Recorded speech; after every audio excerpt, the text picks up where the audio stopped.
بسم اللہ الرحمن الرحیم۔ شروع اللہ کے نام سے جو بڑا مہربان نہایت رحم کرنے والا ہے۔ پیارے حضرت سعید بن عامر ان ہزاروں انسانوں میں سے ایک ایسا نوجوان تھا جو قریش کے سرداروں کی دعوت پر مکہ معظمہ سے باہر مقام تنعیم پر حضور صلی اللہ تعالی علیہ وآلہ وسلم کے صحابی حضرت خبیب بن عدی رضی اللہ تعالی عنہ کی شہادت کا منظر اپنی آنکھوں سے دیکھنے کے لیے آیا تھا، جن کو قریش نے دھوکے سے گرفتار کیا تھا۔ وہ اپنی بھرپور جوانی کی بنا پر لوگوں کو دھکیلتا اور اس میں سے اپنے لیے راستہ بناتا ہوا ابو سفیان بن حرب اور صفوان بن امیہ جیسے سرداران قریش کے پہلو میں جا کھڑا ہوا، جو اس مجمع میں نمایاں مقام پر کھڑے تھے۔ اس طرح اسے اس بات کا موقع ملا کہ وہ قریش کے اس قیدی کو دیکھ سکے جو وہاں ہتھکڑیوں اور زنجیروں میں قید کر کے لایا گیا تھا۔ اس قیدی کو قریش کی عورتیں، بچے اور جوان دھکیلتے ہوئے موت کے میدان کی طرف لا رہے تھے تاکہ اسے قتل کر کے رسول اللہ صلی اللہ تعالی علیہ وآلہ وسلم سے انتقام لے سکیں اور جنگ بدر میں مارے جانے والے اپنے رشتہ داروں کا بدلہ چکا سکیں۔ جب یہ لوگ اپنے قیدی کو لیے ہوئے اس جگہ پر پہنچ گئے جو اس کی شہادت کے لیے بنائی گئی تھی، تو لمبے قد والا نوجوان سعید بن عامر ایک جگہ رک کر لوگوں کے درمیان سے حضرت خبیب رضی اللہ تعالی عنہ کو دیکھنے لگا۔ اس نے دیکھا کہ حضرت خبیب کو پھانسی کے تختے کی طرف لے جایا جا رہا ہے۔ اس نے عورتوں اور بچوں کی چیخ و پکار اور شور کے درمیان سے ابھرتی ہوئی حضرت خبیب رضی اللہ تعالی عنہ کی وہ پرسکون آواز سنی، جس میں انہوں نے فرمایا، اگر تم لوگ چاہو تو قتل سے پہلے مجھے اتنی مہلت دے دو کہ میں 2 رکعت نماز پڑھ لوں۔ تو انہوں نے ان کو مہلت دے دی۔ سعید نے دیکھا کہ حضرت خبیب رضی اللہ تعالی عنہ نے قبلہ رو ہو کر 2 رکعت نماز ادا کی۔ پھر اس نے دیکھا کہ حضرت خبیب رضی اللہ تعالی عنہ قوم کے سرداروں کی طرف ہو کر کے کہہ رہے ہیں، اللہ کی قسم اگر مجھے یہ اندیشہ نہ ہوتا کہ تم میرے متعلق اس بدگمانی میں مبتلا ہو جاؤ گے کہ میں موت سے ڈر کر نماز لمبی پڑھ رہا ہوں، تو میں اور لمبی اور اطمینان والی نماز پڑھتا۔ پھر سعید بن عامر نے اپنی قوم کے لوگوں کو دیکھا کہ وہ زندہ ہی حضرت خبیب رضی اللہ تعالی عنہ کا مسئلہ کر رہے ہیں، یعنی ان کے جسم کے اعضاء کو ایک ایک کر کے کاٹ رہے ہیں، اور ساتھ ہی ساتھ یہ بھی کہہ رہے ہیں، کیا تم یہ بات پسند کرو گے کہ اس وقت محمد صلی اللہ تعالی علیہ وآلہ وسلم تمہاری جگہ یہاں ہوتے اور تم اس تکلیف سے نجات پا جاتے؟ تو حضرت خبیب رضی اللہ تعالی عنہ نے جبکہ ان کے جسم سے بہت زیادہ خون بہہ رہا تھا یہ جواب دیا، اللہ کی قسم مجھے اتنا بھی گوارا نہیں ہے کہ میں امن و سکون کے ساتھ اپنے اہل و عیال میں رہوں اور ان کے پاؤں کے تلوے میں ایک کانٹا بھی چبھ جائے۔ یہ سنتے ہی لوگوں نے اپنے ہاتھوں کو فضا میں بلند کرتے ہوئے چیخنا شروع کر دیا، مار ڈالو اسے، قتل کر ڈالو اسے۔ پھر سعید بن عامر کی آنکھوں نے یہ منظر بھی دیکھا کہ حضرت خبیب رضی اللہ تعالی عنہ نے اپنی نظریں آسمان کی طرف اٹھاتے ہوئے کہا، اے اللہ انہیں ایک ایک کر کے گن، انہیں تباہی کا مزہ چکھا اور ان میں سے کسی کو بھی نہ چھوڑ۔ پھر انہوں نے آخری سانس لیا اور شہید ہو گئے۔ اس وقت ان کے جسم پر تلوار اور نیزوں کے بے شمار زخم تھے۔ اس کے بعد قریش مکہ مکرمہ لوٹ آئے اور بڑے بڑے واقعات و حادثات کو دیکھ کر حضرت خبیب رضی اللہ تعالی عنہ اور ان کی شہادت کے واقعہ کو بھلا بیٹھے، لیکن نوجوان سعید بن عامر حضرت خبیب کی مظلومیت اور ان کے دردناک قتل کے اس تکلیف دہ منظر کو اپنے ذہن سے ایک لمحہ کے لیے بھی بھلا نہ سکا۔ وہ سوتا تو خواب میں ان کو دیکھتا اور جاگتے میں اپنے خیالات میں ان کو موجود پاتا۔ یہ منظر ہر وقت اس کی نگاہوں کے سامنے رہتا کہ حضرت خبیب پھانسی کے پھندے کے سامنے بڑے سکون و اطمینان کے ساتھ کھڑے 2 رکعتیں ادا کر رہے ہیں، اور اس کے کانوں میں ہر وقت ان کی وہ درد بھری آواز گونجتی رہتی جب وہ قریش کے لیے بد دعا کر رہے تھے، اور اس کو ہر وقت اس بات کا ڈر لگا رہتا کہ کہیں آسمان سے کوئی بجلی یا کوئی چٹان گر کر اسے ہلاک نہ کر دے۔ حضرت خبیب رضی اللہ تعالی عنہ کی شہادت سے سعید بن عامر نے وہ باتیں سیکھی جو پہلے اس کے علم میں نہ تھی۔ حضرت خبیب کی شہادت سے اس نے سیکھا کہ آدمی زندگی کے آخری سانس تک اسلام کو پھیلانے کی محنت کرتا رہے، اور یہ بھی سیکھا کہ پکے سچے ایمان کی وجہ سے آدمی کیسے کیسے حیرت انگیز کارنامے انجام دیتا ہے۔ حضرت خبیب رضی اللہ تعالی عنہ کی شہادت کی وجہ سے سعید بن عامر کو ایک اور بڑی اہم حقیقت بھی معلوم ہوئی کہ وہ شخص جس کے ساتھی اس سے اس طرح ٹوٹ کر محبت کرتے ہیں کہ وہ واقعی برحق رسول اور سچا نبی ہے۔ اور اسے آسمانی مدد حاصل ہے۔ گویا حضرت خبیب رضی اللہ تعالیٰ عنہ کی شہادت سعید بن عامر کی ہدایت کا ذریعہ بنی، اور اس وقت اللہ تعالیٰ نے سعید بن عامر کے سینے کو اسلام کے لیے کھول دیا۔ وہ قریش کی ایک مجلس میں پہنچے اور وہاں کھڑے ہو کر انہوں نے قریش اور ان کے گناہوں سے اپنی بے تعلقی و نفرت اور ان کے جھوٹے خداؤں یعنی بتوں سے اپنی بیزاری کا اظہار کیا اور اپنے مسلمان ہونے کا کھلم کھلا اعلان کر دیا۔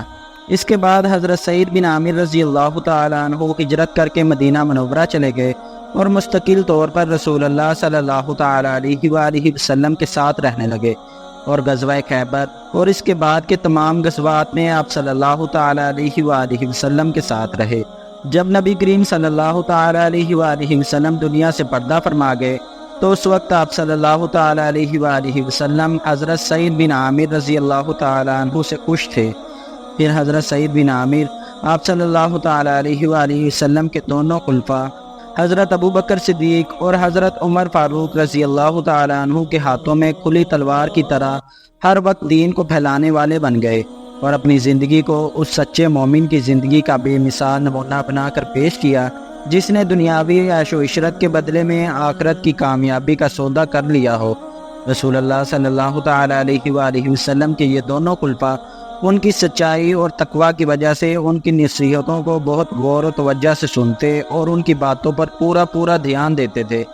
ایک بار وہ حضرت عمر فاروق کے دور خلافت کے ابتدائی دنوں میں ان کی خدمت میں حاضر ہوئے اور نصیحت کرتے ہوئے ان سے فرمایا، اے عمر، میں آپ کو نصیحت کرتا ہوں کہ لوگوں کے بارے میں ہمیشہ اللہ تعالیٰ سے ڈرتے رہیے، اور اللہ تعالیٰ کے بارے میں لوگوں سے کبھی نہ ڈرنا، اور یہ کہ آپ کی باتیں آپ کے کاموں سے مختلف نہ ہوں۔ بہترین بات وہی ہے جس کی تصدیق عمل سے ہوتی ہے۔ انہوں نے سلسلہ گفتگو کو آگے بڑھاتے ہوئے فرمایا، عمر، دور و نزدیک کے ان تمام مسلمانوں پر ہمیشہ اپنی توجہ برابر رکھیے جن کی ذمہ داری اللہ تعالیٰ نے آپ پر ڈالی ہے، اور ان کے لیے وہی باتیں پسند کیجیے جو آپ خود اپنے اور اپنے اہل و عیال کے لیے پسند کرتے ہیں، اور حق کی راہ میں بڑے سے بڑے خطرے سے کبھی نہ گھبرائیے، اور اللہ تعالیٰ کے دین کے بارے میں کسی کی پرواہ نہ کیجیے۔ حضرت عمر رضی اللہ تعالیٰ عنہ نے ان کی یہ باتیں سن کر فرمایا، سعید، یہ سب کس کے بس کی بات ہے؟ حضرت سعید رضی اللہ تعالیٰ عنہ نے فرمایا، یہ آپ جیسے شخص کے بس کی بات ہے جس کو اللہ تعالیٰ نے امت محمدیہ کا ذمہ دار بنایا ہے، جس کے اور اللہ کے درمیان کوئی دوسرا حائل نہیں ہے۔ اس گفتگو کے بعد خلیفہ حضرت عمر رضی اللہ تعالیٰ عنہ نے حضرت سعید بن عامر سے حکومت کی ذمہ داریوں کی ادائیگی کے سلسلے میں تعاون کی خواہش ظاہر کی اور فرمایا، اے سعید، ہم تمہیں حمص شہر کا گورنر بنا رہے ہیں۔ حضرت سعید رضی اللہ تعالیٰ عنہ نے جواباً عرض کیا، عمر، میں آپ کو اللہ کا واسطہ دیتا ہوں، مجھے آزمائش میں نہ ڈالیے۔ ان کا یہ جواب سن کر حضرت عمر رضی اللہ تعالیٰ عنہ نے کچھ ناراضگی کا اظہار کرتے ہوئے فرمایا، اللہ تمہارا بھلا کرے، تم لوگ حکومت کی بھاری ذمہ داریاں مجھ پر ڈال کر خود اس سے دور ہو جانا چاہتے ہو، اللہ کی قسم میں تم کو ہرگز نہیں چھوڑ سکتا۔ پھر حضرت عمر رضی اللہ تعالیٰ عنہ نے حمص کی گورنری ان کے سپرد کرتے ہوئے فرمایا، کیا میں تمہارے لیے تنخواہ مقرر نہ کر دوں؟ حضرت سعید رضی اللہ تعالیٰ عنہ نے کہا، امیر المؤمنین، مجھے اس کی ضرورت نہیں ہے، بیت المال سے جو وظیفہ مجھے ملتا ہے وہ میری ضروریات سے زائد ہے۔ یہ کہہ کر وہ حمص کے لیے روانہ ہو گئے۔ اس کے کچھ ہی دنوں کے بعد اہل حمص کے کچھ قابل اعتماد لوگوں پر مشتمل ایک وفد حضرت عمر رضی اللہ تعالیٰ عنہ کی خدمت میں حاضر ہوا۔ حضرت عمر رضی اللہ تعالیٰ عنہ نے ان سے فرمایا، مجھے اپنے فقراء اور حاجت مندوں کے نام لکھ کر دے دو تاکہ میں ان کی ضروریات پوری کرنے کا کوئی بندوبست کر دوں۔ وفد نے خلیفہ کے سامنے جو فہرست پیش کی اس میں تھا فلاں بن فلاں اور فلاں بن فلاں اور سعید بن عامر۔ حضرت عمر رضی اللہ تعالیٰ عنہ نے حیرت سے پوچھا، سعید بن عامر؟ کون سعید بن عامر؟ انہوں نے جواب دیا، ہمارا گورنر۔ حضرت عمر رضی اللہ تعالیٰ عنہ نے مزید حیرت سے پوچھا، تمہارا گورنر؟ کیا تمہارا گورنر فقیر ہے؟ وفد نے مزید وضاحت کی، جی ہاں امیر المؤمنین، اللہ کی قسم کتنے ہی دن ایسے گزر جاتے ہیں کہ ان کے گھر میں آگ نہیں جلتی۔ یہ سن کر حضرت عمر رضی اللہ تعالیٰ عنہ رو پڑے۔ وہ دیر تک روتے رہے حتیٰ کہ ان کی داڑھی آنسوؤں سے تر ہو گئی۔ پھر وہ اٹھے اور 1000 دینار ایک تھیلی میں رکھ کر اسے وفد کے لوگوں کے حوالے کرتے ہوئے فرمایا، سعید سے میرا سلام کہنا اور کہنا کہ امیر المؤمنین نے یہ مال آپ کے لیے بھیجا ہے تاکہ آپ اس سے اپنی ضرورتیں پوری کریں۔ وفد کے لوگ دیناروں کی وہ تھیلی لے کر حضرت سعید رضی اللہ تعالیٰ عنہ کی خدمت میں پہنچے اور اسے ان کے سامنے پیش کر دیا۔ انہوں نے اس تھیلی اور اس میں رکھے ہوئے دیناروں کو اپنے سے دور ہٹاتے ہوئے کہا، انا للہ و انا الیہ راجعون، جیسے ان کے اوپر کوئی بڑی مصیبت نازل ہو گئی ہو۔ یہ آواز سن کر ان کی بیوی گھبرائی ہوئی ان کے پاس آئیں اور بولی، سعید کیا بات ہے، کیا امیر المؤمنین کا انتقال ہو گیا؟ حضرت سعید رضی اللہ تعالیٰ عنہ نے کہا، نہیں بلکہ اس سے بھی بڑا حادثہ پیش آیا ہے۔ بیوی نے سوال کیا، کیا کسی جنگ میں مسلمانوں پر شکست ہو گئی ہے؟ حضرت سعید نے جواب دیا، نہیں بلکہ اس سے بھی بڑی مصیبت آ پڑی ہے۔ بیوی نے پوچھا، اس سے بڑی مصیبت کیا ہو سکتی ہے؟ حضرت سعید رضی اللہ تعالیٰ عنہ نے پریشانی میں جواب دیا، دنیا میرے گھر میں داخل ہو گئی ہے تاکہ میری آخرت کو تباہ کر دے، اور مال کا فتنہ میرے گھر کے اندر آ چکا ہے۔ بیوی نے ہمدردانہ مشورہ دیا، اس سے چھٹکارا حاصل کر لو۔ ابھی تک وہ دیناروں کے متعلق کچھ نہیں جانتی تھی۔ حضرت سعید رضی اللہ تعالیٰ عنہ نے پوچھا، کیا تم اس معاملے میں میری مدد کر سکتی ہو؟ بیوی نے جواب دیا، ہاں کیوں نہیں۔ پھر حضرت سعید رضی اللہ تعالیٰ عنہ نے تمام دیناروں کو بہت سی چھوٹی چھوٹی تھیلیوں میں رکھ کر انہیں غریب اور ضرورت مند مسلمانوں میں تقسیم کروا دیا۔ اس واقعے کو ابھی کچھ زیادہ دن نہیں ہوئے تھے کہ حضرت عمر بن خطاب رضی اللہ تعالیٰ عنہ شام کے دورے پر وہاں کے حالات معلوم کرنے کے لیے تشریف لائے۔ اس دورے میں جب آپ حمص پہنچے تو جب اہل حمص خلیفہ سے اسلام و ملاقات کے لیے ان کی خدمت میں حاضر ہوئے تو خلیفہ نے ان سے دریافت کیا، تم نے اپنے اس نئے امیر کو کیسا پایا؟ جواب میں انہوں نے امیر المؤمنین کے سامنے حضرت سعید بن عامر کی 4 شکایتیں پیش کی، جن میں سے ہر ایک شکایت دوسری سے بڑی تھی۔ حضرت عمر رضی اللہ تعالیٰ عنہ فرماتے ہیں، میں نے ان کو اور سعید کو ایک جگہ اکٹھا کیا اور اللہ تعالیٰ سے دعا کی کہ سعید کے متعلق میرے اچھے گمان میں کوئی کمی نہ آئے، کیونکہ میں ان کے متعلق بہت اچھا گمان رکھتا تھا۔ جب شکایت کرنے والے اور ان کے امیر سعید بن عامر میرے پاس اکٹھے ہو گئے تو میں نے ان سے دریافت کیا کہ تم کو اپنے امیر سے کیا شکایت ہے؟ شکایت کرنے والوں نے کہا، جب تک خوب دن نہیں چڑھاتا یہ اپنے گھر سے باہر نہیں نکلتے۔ حضرت عمر رضی اللہ تعالیٰ عنہ فرماتے ہیں، میں نے سعید سے دریافت کیا کہ سعید تم اس شکایت کے بارے میں کیا کہتے ہو؟ حضرت سعید رضی اللہ تعالیٰ عنہ تھوڑی دیر خاموش رہے، پھر بولے، اللہ کی قسم میں اس بات کو ظاہر نہیں کرنا چاہتا تھا، مگر اب اس کو ظاہر کیے بغیر چارہ نہیں ہے۔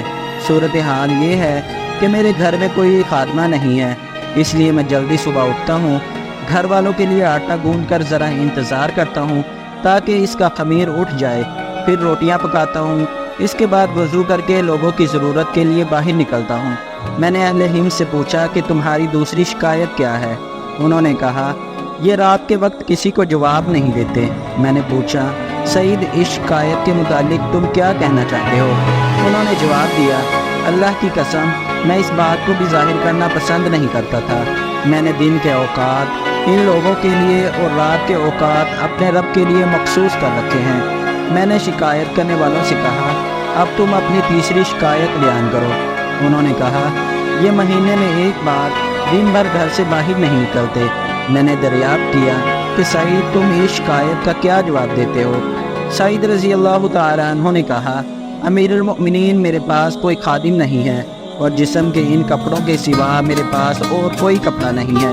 میں ان کو مہینے میں صرف ایک بار دھوتا ہوں اور ان کے خشک ہونے کا انتظار کرتا ہوں اور سوکھنے کے بعد دن کے آخری حصے میں پہن کر باہر آتا ہوں۔ میں نے شکایت کرنے والوں سے کہا، اب تم اپنی آخری شکایت بیان کرو۔ انہوں نے کہا، ان کو بار بار بے ہوشی کے شدید دورے پڑتے ہیں اور یہ اپنے آس پاس سے بے خبر ہو جاتے ہیں۔ میں نے کہا، سعید تمہارے پاس اس شکایت کا کیا جواب ہے؟ انہوں نے جواب دیا، میں خبیب بن عدی رضی اللہ تعالیٰ عنہ کی شہادت کے موقع پر موجود تھا اور اس وقت میں مشرک تھا۔ میں نے قریش کو اپنی آنکھوں سے دیکھا، وہ ان کے جسم کا ایک ایک عضو کاٹتے جاتے اور ساتھ ہی یہ بھی کہتے جاتے کہ کیا تم یہ پسند کرتے ہو کہ آج تمہاری جگہ پر محمد صلی اللہ تعالیٰ علیہ وآلہ وسلم ہوتے اور تم اس تکلیف سے نجات پا جاتے؟ تو وہ جواب دیتے، اللہ کی قسم مجھے تو یہ بھی پسند نہیں ہے کہ میں اطمینان و سکون کے ساتھ اپنے اہل و عیال میں سکون سے رہوں اور حضرت محمد صلی اللہ تعالی علیہ وآلہ وسلم کے تلووں میں ایک کانٹا بھی جھک جائے۔ اللہ کی قسم، جب مجھ کو وہ منظر یاد آتا ہے اور ساتھ ہی یہ بھی یاد آتا ہے کہ میں نے اس وقت ان کی مدد کیوں نہ کی، تو مجھے اس بات کا شدید خطرہ لاحق ہو جاتا ہے کہ اللہ تعالیٰ میری اس کوتاہی کو ہرگز معاف نہیں کرے گا، اور اسی وقت میرے اوپر بے ہوشی طاری ہو جاتی ہے۔ حضرت عمر رضی اللہ تعالیٰ عنہ فرماتے ہیں، یہ سن کر میں نے کہا، اللہ کا شکر ہے کہ اس نے سعید کے بارے میں میرے اچھے گمان کو غلط ثابت نہیں کیا۔ یہ تھے حضرت سعید بن عامر رضی اللہ تعالیٰ عنہ، اللہ پاک ان سے راضی ہو۔